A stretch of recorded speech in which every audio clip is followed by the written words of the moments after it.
What is up, trainers and viewers? Hopefully y'all are having a good morning, afternoon, evening, and or night. It's Raging Mimikyu bringing you a beginner's guide to gain a master's in Pokemon Unite. Today we will be ranking all the held items, and if you enjoy the video, don't forget to like and subscribe, and let me know what your favorite held item is in the comments down below. Without further ado, let's get started. Alright, so I already categorized all these items by scoring, attack, defense, other. So we're going to start off with the scoring ones. Starting off with Ao's Cookie. So Ao's Cookie I'm going to place in A tier. If you're unfamiliar with what Ao's Cookie does, essentially, for every goal you make, your maximum HP is raised by 200. This is at level 30.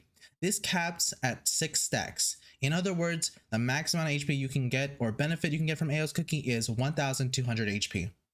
I feel like this item benefits mostly tanks and supports. It sometimes works to all-arounders, and the reason why I don't give it an S tier rating in this situation is because more often than not, I find that players don't really get all 6 stacks in, and those who try to go for all 6 stacks tend to be greedy, and as a result they either get called out for it, they're not there for the team, and that's one of the big problems with most of the scoring related items, which is why I don't really rank them that high up, and we'll see that as we go along. Next up, we have attack weight. It's similar to like Ao's Cookie in the sense that instead of raising your HP, it raises your attack for each stack you make. So it caps at 6 stacks, and the maximum attack you can get is 72. So this is best on pretty much about all roles, but not supports. Keep that in mind. All supports in this game are currently special attackers. So the reason why I rate this as a B tier item is because while I did say this was good on all roles other than supports, attackers that usually run this, as well as speedsters, when they're trying to score, they often have a hard time doing it, and when they fail to score, they often die shortly afterwards. So that's why I don't rate this item that high up above the ladder, and why I put it below Ao's Cookie, because it's just it's very situational, and I find that you're less likely to get stacks with attack weight than you are with Ao's Cookie. I find that when I use these two items, I usually use them on Trevenant, and I find that it works out pretty well because it balances the tankiness as well as increasing my attack in the process. But yeah, I don't rate it that high up because, again, if you're 5 minutes into the game and you only have 3 stacks, just deal with it. If you guys can get Regieleki in, or you can do a team backdoor score while Regieleki is distracting, that's a good way to get a stack in. But other than that, if you're trying to score 30 points to get 1 stack, chances are you're going to get caught out, sniped, and then faint. That's just how it works. That's why I don't rate that item that high up the ladder. Same thing goes with choice specs. This is basically the counterpart to attack weight. This is meant for pretty much every role that is not an all-arounder. And while I'm saying all roles, keep in mind that you do have to look at your Pokemon to see whether it is a special attacker or a physical attacker, which we will show later on in the video and explain to you which one you should be using. But yeah, overall, same thing, B tier item, because special attackers that run this, it's you either get it or you don't, and then in the end, if you never gotten a score, then it kind of became a pointless item to begin with. It does give you a small special attack boost, but it's not that big of a deal. Next up, Score Shield. This item, just never fucking use it. Don't ever run this item. There are a few reasons why you should not run this item. 1, you miss out on damage from whatever role you're playing as, even if you're a support and you're trying to heal your teammates. Rayquaza is about 85% of the game, so for you to be relying on another shield when the Rayquaza shield already gives you instant scoring, pretty much, kind of pointless, doesn't help you. And then the only Pokemon I could actually recommend this item going toward is Sableye. That's really it. Every other Pokemon should not be running this. Your supporters need to be tanky. They can run better items. Your physical attackers need attack, so the HP little buff that you get from the Score Shield does not matter. This item is just a complete waste of your item enhancers, essentially. All right, now we're gonna move on to the attack items. First up, we have Slick Spoon. Slick Spoon, just an S tier item. So basically what this item does is it makes damage dealt by your special attack ignored a certain percentage of an enemy's special defense. I find that this item is best on all special attackers of the attacker role. So one of the Pokemon I tend to use this item with is with my Delphox. You can use this with Gengar, who's a speedster. You can use this with Blastoise, with Rapid Spin and Water Spout. Overall, very solid item, and just the fact that you ignore an opposing Pokemon special defense is really good. Say they already have low special defense to begin with, then you're just racking up more damage, getting that kill a little bit faster. Just keep in mind, again, only uses on special attackers. With that being said, we're gonna move on to Wise Glasses. Okay, so Wise Glasses is a C tier item, to be honest. So what Wise Glasses does, it increases your special attack by 7% at level 30. Not really worth it because it gets outclassed by a couple of other special attacking items. This is meant for special attackers, of course, but don't bother too much on leveling it up. That's all I'm gonna say. There's nothing really too much to it. Next up is Rapid Fire Scarf. So Rapid Fire Scarf increases your attack speed by 9% and gives 12 attack after 3 basic attacks are performed. Basic attacks only, however. So the best candidates for this item, I would say, are Cinderace with Blaze Kick, Garchomp with its basic attacks, and then Decidueye in general. These Pokemon tend to have very high attack speed. I know I said that Cinderace Blaze Kick was the way you want to go with it because after using Blaze Kick on Blaze Kick Plus, your attack speed is increased, so now it increases further with the Rapid Fire Scarf. Overall, very solid item. You can also run this on Goodra. It is more meant for the attackers, but some special attackers can get away with it. Goodra I'm just going to mention for now, but there are others out there. All right, next up is Scope Lens. So Scope Lens is like, it's an okay item. I give it A tier, to be honest. So what Scope Lens does is deals additional damage equal to 75% attack when dealing a critical hit with a basic attack. At 6% critical rate, crit damage increases by 12% at level 30. This is usually best on speedsters and some attackers. Honestly, I find that the Pokemon that gets the most benefit out of this would probably be someone like Absol with its Super Luck ability, or even Azumarill. Both Pokemon with huge power as well, because it gets crit on every hit as long as it's in a 1v1 fight. But yeah, I feel like this item is great, but because the crit percentage is pretty low, and you know, even running a full crit build is nice, it doesn't always get you the crit on other Pokemon that don't already like have a high crit rate to begin with. So that's why I give that an A tier. It's still a pretty good item, but I feel like it gets outshine. Next up, we have Razor Claw. So Razor Claw is similar to that of Scope Lens. Gives slight attack boost of 15, 2.1% crit rate, slows opponents when using a basic attack on melee units. And in other words, Pokemon that fight in close combat. So this is best mostly on speedsters, but not Gengar, for Gengar is a special attacker. Or you can use this on someone like Garchomp, who has a really high attack speed and is melee. So just keep like spamming that basic attack, increase your attack speed with maybe like Rapid Fire Scarf, and then you can just slow your enemy down for a little bit. So that's a really solid item. Next up, Choice Specs. Choice Specs S tier. So Choice Specs adds 39 to your special attack and deals slightly more damage when attacking one specific target. Does go on a cooldown shortly afterwards. This is best on speedsters. Well, actually, not speedsters, sorry. This is the only speedster this is actually really good on is Gengar. And then you can also run this on special attackers that of the attacking role. Some defenders do use this item too, but I find that it's more for the speedsters and attackers that are special attack based. Okay, Muscle Band. Muscle Band is going to be our A tier item for the attackers as well. So an item that increases your attack by 15 and attack speed by 7.5. It's best on physical attacker roles, as well as Eldegoss, depending on how you play. I run this on my Eldegoss, and frankly, it goes pretty hard. Muscle Band, you can run this with Rapid Fire Scarf, and you can again, Garchomp, a prime example. You can also run these two items with Decidueye, Razor Leaf. It helps your basic attack speed a lot, and you can deal a crazy damage.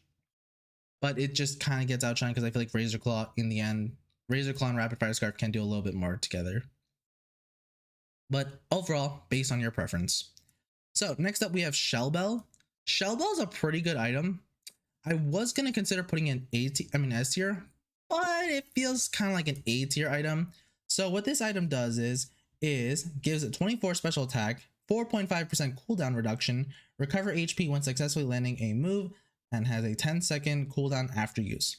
Overall solid item, meant for special attackers like Delphox with the moveset of Flame Charge and Mystical Fire. That way you can get pretty much like infinite cooldown. Just go Flame Charge, Mystical Fire, and then 1 second cooldown, Flame Charge, Mystical Fire. I find that that's the best candidate. You can also kind of run this on a special attacker, a special attacking defender, maybe someone like Blastoise or Goodra. But yeah, that's Shell Bell. It's an okay item. I like it a lot. All right, Energy Amplifier is up next. Energy Amplifier is going to go into the S tier category. So Energy Amplifier deals increased damage after using your Unite move by 21% for 4 seconds, and cooldown reduction is decreased by 4.5%, and the energy rate is increased by 6%.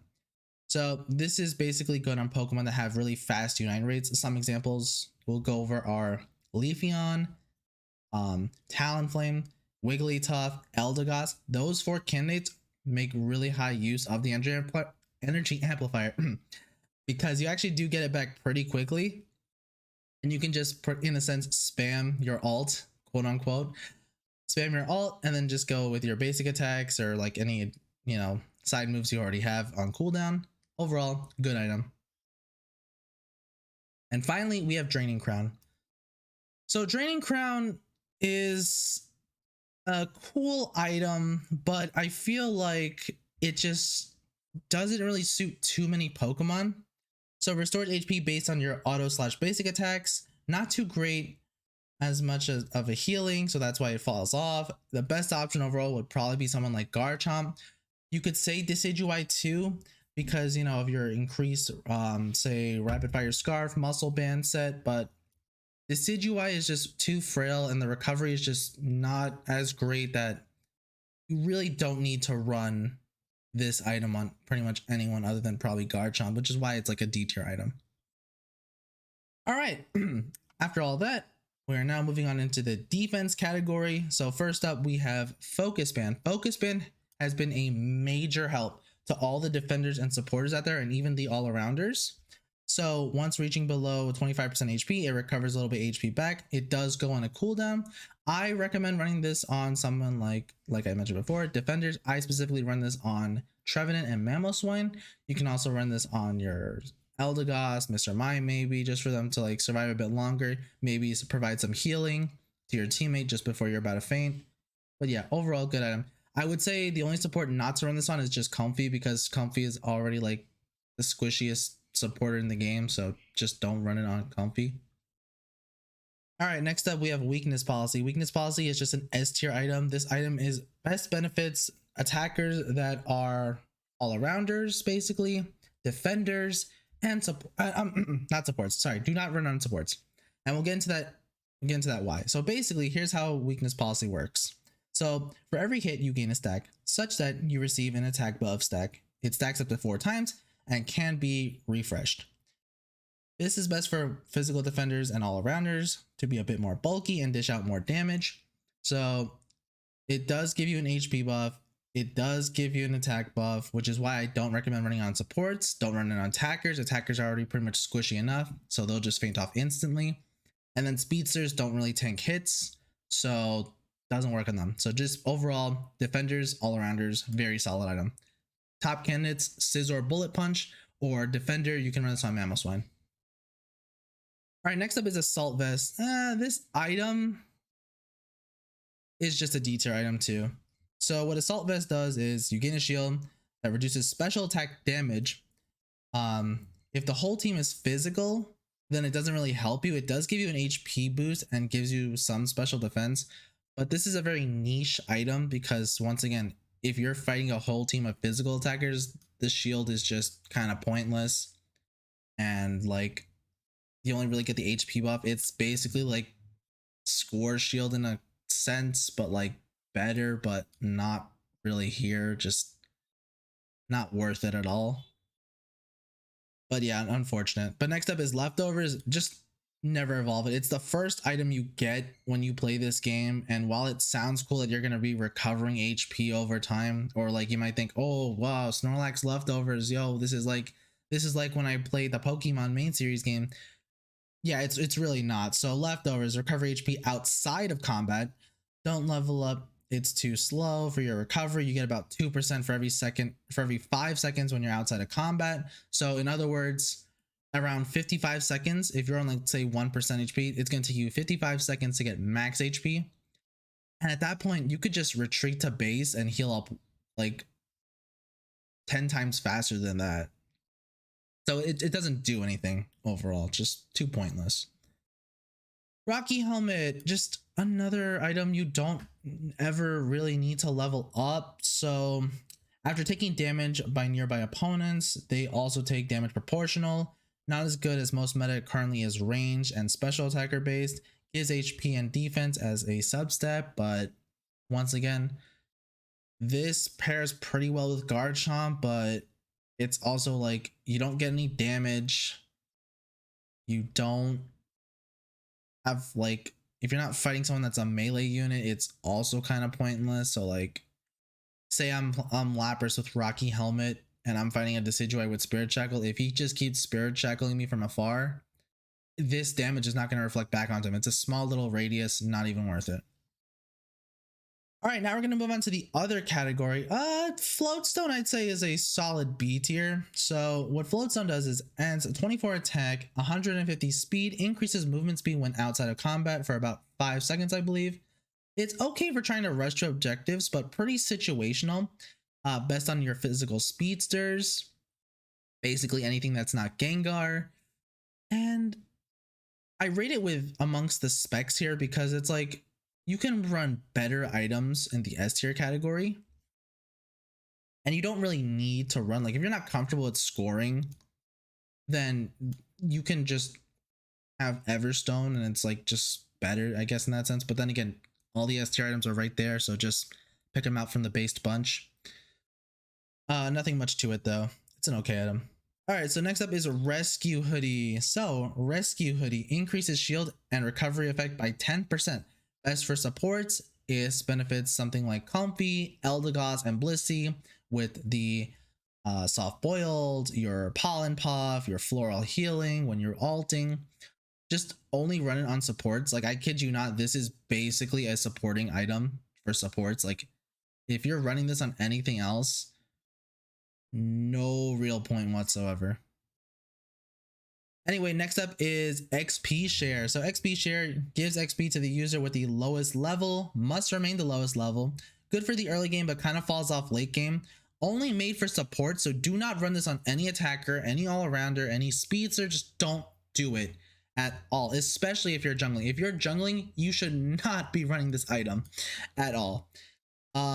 But I'd say this is pretty good for the early game because if you are an Eldegoss and you're laning with an EV and you guys are taking down wild Pokemon side by side, pretty close to each other, keep that in mind, then that EV will evolve at level 4 pretty quickly, and then you can kind of put like a little bit of pressure on for the early game and wait for your jungler, however you want to play. I typically try to play passively before trying to score, but that's just my preference. But overall, pretty good item. It's niche because you could also just run these items like Rescue Hoodie, Focus Band, Energy Amplifier. Like these 3 items right here are usually what you would see on a supporter. Maybe like something like Ao's Cookie too. Depends. It swaps out based on your game style preference. All right, next up is Buddy Barrier. So our last item, Buddy Barrier, grants a shield to nearby ally with the lowest HP.